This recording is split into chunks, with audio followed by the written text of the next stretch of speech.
Big boss Malayalam season 6ന്റെ ഒരു promo ഇപ്പോൾ ഏഷ്യാനെറ്റിൻ്റെ യൂട്യൂബ് ചാനലിൽ വന്നിട്ടുണ്ട്. ഒരു രക്ഷയുമില്ലാത്തൊരു പ്രൊമോ ആണിത്. എന്താണെന്ന് വെച്ചാൽ ഒരു വലിയ നിയമലംഘനം ഇന്ന് ബിഗ് ബോസ് വീട്ടിൽ നടന്നിരിക്കുകയാണ്. നടത്തിയത് മറ്റാരുമല്ല, നമ്മുടെ ശ്വേത മേനോനാണ്.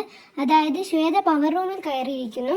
ഗസ്റ്റായി വരുന്നവർക്ക് പവർ റൂമിൽ പ്രവേശനമില്ല എന്ന് ബിഗ് ബോസ് ആദ്യം തന്നെ പറഞ്ഞിരുന്നു. ഇന്നലെ ശ്വേത ഋഷിയുടെ അടുത്ത് ചോദിച്ചിരുന്നു, എനിക്ക് പവർ റൂമിൽ കയറണം, എന്നെ ഒന്ന് കയറ്റുമോ എന്ന്. അങ്ങനെ ഋഷി പവർ ടീം അംഗങ്ങളുടെ അടുത്ത് പോയി ചോദിച്ചപ്പോൾ അവർ പറഞ്ഞു, നടക്കില്ല, പവർ റൂമിൽ കയറിയുള്ള കളിയൊന്നും നടക്കില്ല എന്ന് എല്ലാവരും കൂടെ പറഞ്ഞു. ഇന്നങ്ങനെ ശ്വേതാ മേനോൻ നൈസായിട്ട് പവർ റൂമിൽ കയറുകയാണ്.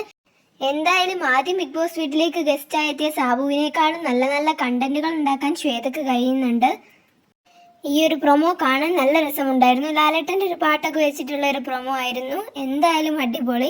ഇനി നമുക്ക് അടുത്ത വീഡിയോയിൽ കാണാം. അതുവരെ നമ്മുടെ ചാനൽ സബ്സ്ക്രൈബ് ചെയ്യാത്തവർ സബ്സ്ക്രൈബ് ചെയ്യണേ.